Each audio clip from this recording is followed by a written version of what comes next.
So as you can see, this molding, again, this is from Home Depot. You can use any 3/4 molding, that Home Depot has. They've got like probably 8 or 9 different types of this stuff. Different styles and everything. I kind of like the grape leaf design, so that's what I got. And so that's going to be our little finished edge up here. It just gives a little bit of elegance. It gives a little bit of pop to it.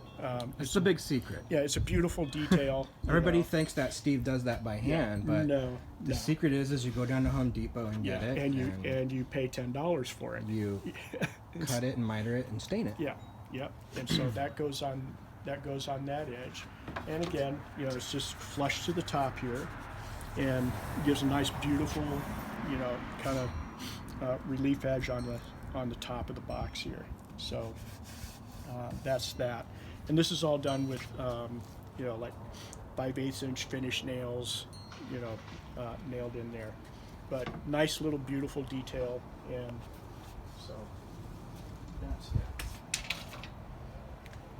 And then I'll give you a list of how many of everything that you need when I make the cut sheet on this. Basically, you'll need 3 pieces of that. You need 3 pieces of this. So yeah, I'll have all that listed out in the cut sheet. So the next thing on your cut sheet, where did that go? So here's our other cut sheet. Now, this is your second sheet of plywood. So we're going to cut 3 pieces 12 inches wide. Now, these can be an actual 12. And then you're going to have 1 piece of 12-inch left over, over here. So these 3 pieces are going to be your sides and this and your ends. Header here. and footer, yeah. Yeah, headers and footers. So basically, your sides are going to be 6 feet long, and so you'll have 6 feet. You're going to have 2 feet left over, 6 feet, 2 feet left over, and these 2-foot pieces can fit on your ends here, because remember, we're true 24, so we're coming in, 2 pieces of plywood, so we're at 22.5 here, and so you've got 6 feet here. You'll have 24 inches left over. Cut that down to 22.5, and it'll fit on the ends here.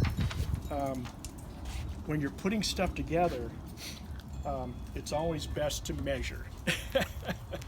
Real quick question. Yeah. Again, so this is the second sheet of plywood here. Yes. Earlier in the video, or in one of the first parts, you mentioned that they're 48 inches wide. Yeah. How tall are they, and why are people going to get a 6-foot and a 2-foot piece? Okay. Yeah. Well, basically, plywood is roughly 48 by 96. Right. So it's 4 feet by 8 feet. And that's why you can get the sides and your header and footer. Yeah. And okay. That's why you got all that stuff. Okay. Now. And then your final piece of 12-inch that you're going to have left over here, remember sides and ends, the final piece of 12-inch you're going to have left over here, you're going to cut that down into 3 3/4 inch pieces. So you're going to have 3 pieces of 3 3/4 inch. And that is going to be for this detail down here. So this, again, not necessary, but it gives, it's like any kind of finished carpentry. Most of it is just decoration, and it's what's going to look good. It's nothing structural. It's not doing anything except looking nice. And so what we did, and we cut this down on the table saw, and this is going to go. And the other thing too is this is going to cover that raw, this raw edge. Can you get see that raw edge down there? So this piece of trim is going to cover that raw edge, and it's also going to cover our screws here that are holding our box together. And so we're going to nail this on, and I've got pieces cut to go all the way around it like that. And so that's what your extra piece here. You don't want to cut this. You think, well, I've got a 12-inch piece left over. I'll cut it 4 inches. Well, you're going to lose 1/8 of an inch every time you make a saw cut. And so we're going to cut it 3 3/4 or 3 7/8 if you really want to get precise. And that way you account for your for your saw cut.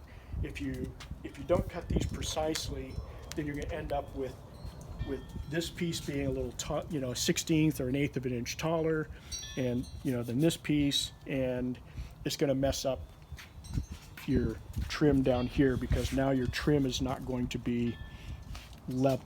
It's not going to go all the way around level. Right. So you want these pieces to be exactly the same. So always account for your saw blade width. Now this piece, let's talk about these pieces first. Okay. So basically, the handles here, there's all kinds of different ways that people do handles on caskets. The first one I ever built was for my father-in-law, which was the basement catacomb studio of Our Life in Christ. When I built my father-in-law's casket, we did rope handles, and they worked okay, but I didn't really care for them. They cut into people's hands, and so I wanted something a little more user-friendly, a little more elegant.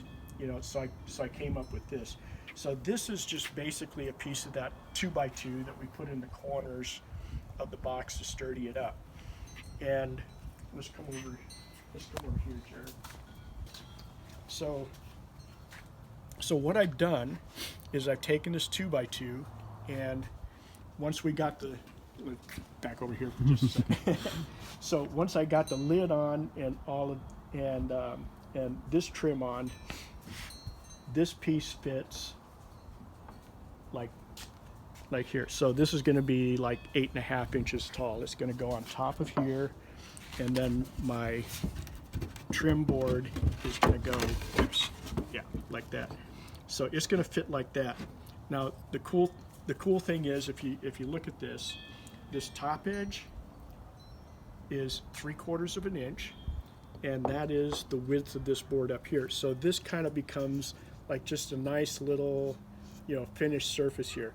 I could leave this on square, I mean, you don't have to put the bevel on it, but it's just an architectural detail that looks cool. And so I just marked this out, got that little 3/4 inch flat surface there on the top and bottom. That fits right there like that. And then your rings go on here. Now, how do you mount these? That's the. I was just going to ask, sir. Yeah, because these are what's going to carry all of the weight of your coffin here. So let me move this stuff. Pop this lid off real quick.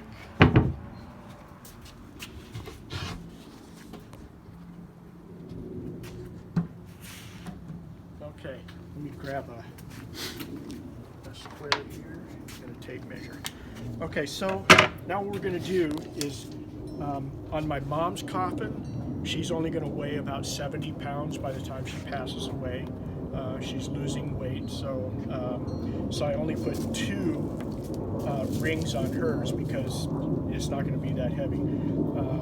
3 rings is going to be plenty. So what I'm going to do is we're going to go 18, 36, and I'm not good at math, so I'm going to come this way, 18. So those will be our 3 handles. That's basically trisecting this surface. So this is going to be the center of my block here. Okay, so now what I'm going to do, I'm going to come over here, I'm going to take this square, and this is our center, draw a line there, up here, draw a line there, and that's my center. And then what I'm going to do, I'm going to take this, I'm going to pre-drill,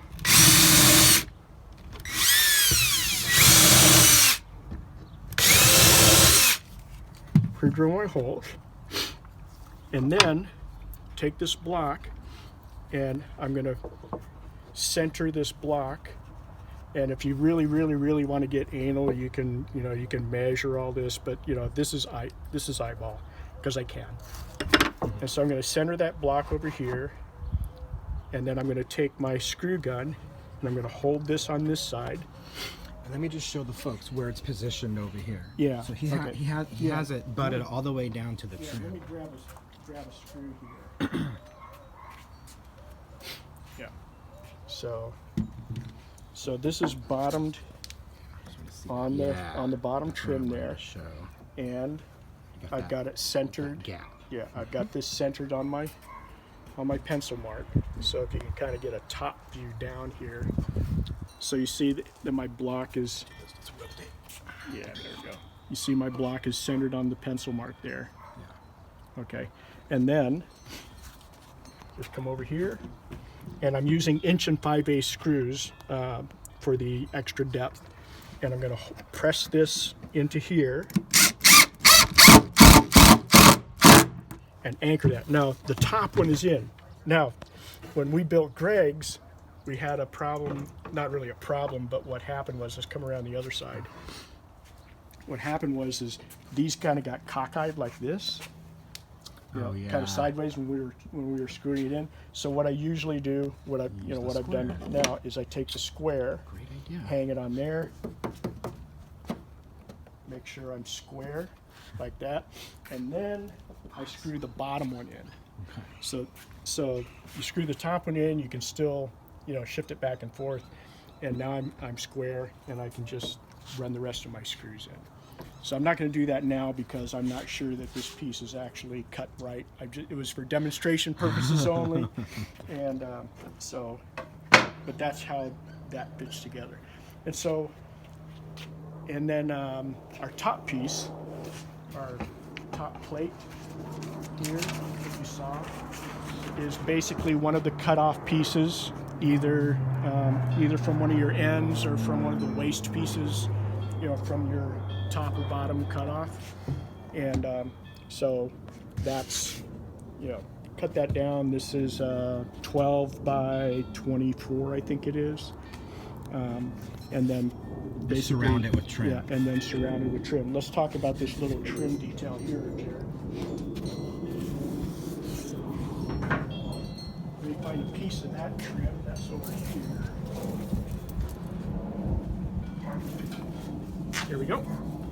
So basically what this is, it's a 3/4 by 3/4 cove, and again, available at Home Depot.